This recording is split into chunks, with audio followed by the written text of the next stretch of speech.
किया गया है, उनकी ज्यादा भागीदारी को सुनिश्चित किया गया है।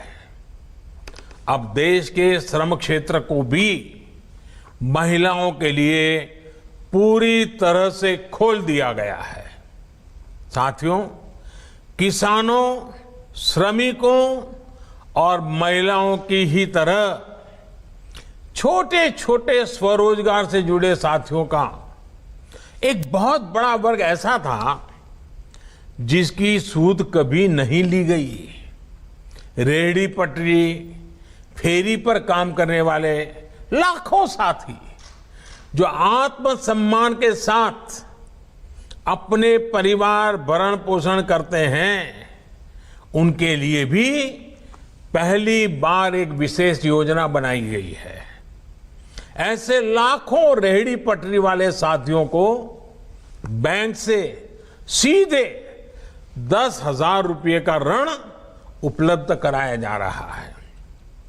ये सिर्फ एक मुश्त ऋण की योजना नहीं है, बल्कि इससे रेहड़ी पटरी वालों को इस तरह बैंकिंग सिस्टम से जोड़ा गया है कि अगर वो अपने छोटे कारोबार को आगे बढ़ाना चाहता है और बैंक के साथ उसका लेन देन बहुत बढ़िया ढंग से चल रहा है, तो आगे भी ज्यादा लोन दे सके, कम दरों पर कर्ज दे सके, ये व्यवस्था की गई है।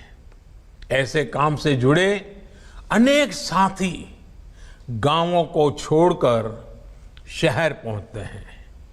उनको वहां आवास की बेहतर सुविधाएं प्राप्त हो, इसके लिए भी उचित किराए वाली आवास योजना बनाई गई है।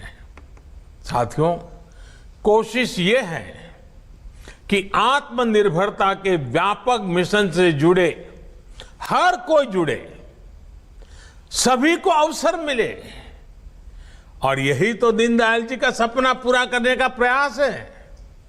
इसी ध्येय के साथ SC, ST, schedule caste, schedule tribe, उन वर्ग के साथियों के लिए भी जो आरक्षण का प्रावधान है, उसको हमारी सरकार ने पार्लियामेंट में अगले 10 वर्ष के लिए बढ़ाया दिया गया है। इतना ही नहीं, सामान्य वर्ग के गरीबों को भी आगे बढ़ने के लिए उचित अवसर देने के लिए पहली बार 10% का आरक्षण दिया गया है। इन सुविधाओं का बहुत बड़ा लाभ समाज के एक बड़े हिस्से को मिल रहा है। साथियों, गरीब हो, किसान हो, श्रमिक हो, महिलाएं हो, ये सभी आत्मनिर्भर भारत के मजबूत स्तंभ हैं। इसलिए इनका आत्मसम्मान और इनका आत्मगौरव ही आत्मनिर्भर भारत की प्राण शक्ति है, भारत की प्रेरणा है। इनको सशक्त करते ही भारत की प्रगति संभव है।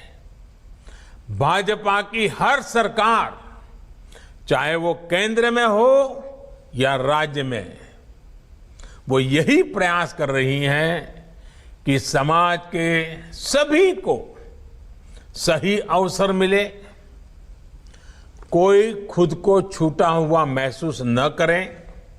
साथियों, हमारा वैचारिक तंत्र और राजनीतिक मंत्र साफ है, गोलमोल नहीं है, और हमने उसको जी करके दिखाया है। हम लोगों के लिए राष्ट्र सर्वोपरि, नेशन फर्स्ट, यही हमारा मंत्र है, यही हमारा कर्म है। साथियों, हमारे सारे लक्ष्य इसी एक मंत्र में समाहित है। भारतीय जनता पार्टी के प्रत्येक कार्यकर्ता को 21वीं सदी की राजनीति में अपनी ये पहचान और सशक्त करनी है। 1 वर्ष पहले इसी पहचान के कारण देश ने भाजपा को अवसर दिया है, अपना भरपूर आशीर्वाद दिया है। मुझे खुशी है कि बहुत ही कम समय के भीतर हमने दशकों से चले आ रहे मामलों को निपटाया है, अनेक बड़े वायदों को पूरा किया है। भाजपा के कार्यकर्ता के रूप में जिस संकल्प पत्र को लेकर आप घर घर द्वार द्वार गए थे, आज जब आप उसको देखेंगे तो आप पाएंगे कि कितनी तेजी से काम किया जा रहा है। हर घर जल और हर गांव तक तेज इंटरनेट जैसे अनेक ऐसे संकल्प हैं जो करोड़ों देशवासियों के जीवन को आसान बनाने वाले हैं। इसमें आर्टिकल 370, अयोध्या में भव्य राम मंदिर का निर्माण जैसे वो वादे भी शामिल हैं जिसको दशकों की हमारी तपस्या का भी आधार रहे हैं, दे रहे हैं। संकल्प लेकर उसे सिद्ध करने की इस ताकत को हमें बनाए रखना है, ऊर्जावान रखना है। साथियों, बदलते हुए समय में है, बहुत कुछ तेजी से बदल रहा है। भाजपा के कार्यकर्ता ने इस दौर में जिस तरह की फ्लेक्सिबिलिटी और एडॉप्टेबिलिटी दिखाई है वो भी प्रशंसनीय है। कोरोना काल में भी हमने ये कर दिखाया है। देश के सामान्य मानवी को जब हमारी बहुत ज्यादा जरूरत थी तब हमने अपने राष्ट्रव्यापी नेटवर्क की ताकत हमारे देश के लोगों की सेवा में लगा दी। शहर हो या गांव, हर जगह भाजपा कार्यकर्ता ने लोगों की मदद की और आज भी कर रहे हैं।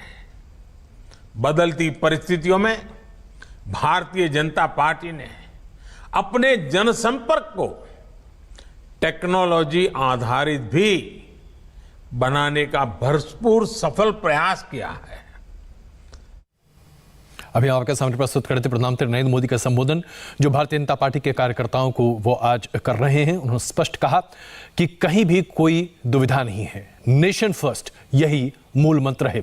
उनके भाषण पर दोबारा चलेंगे। उसके साथ साथ बिहार के चुनाव की घोषणा आज 12:30 बजे चुनाव आयोग के प्रेस कॉन्फ्रेंस में होने की पूरी संभावना है। उस पर भी विशेष चर्चा। बने रहिए हमारे साथ।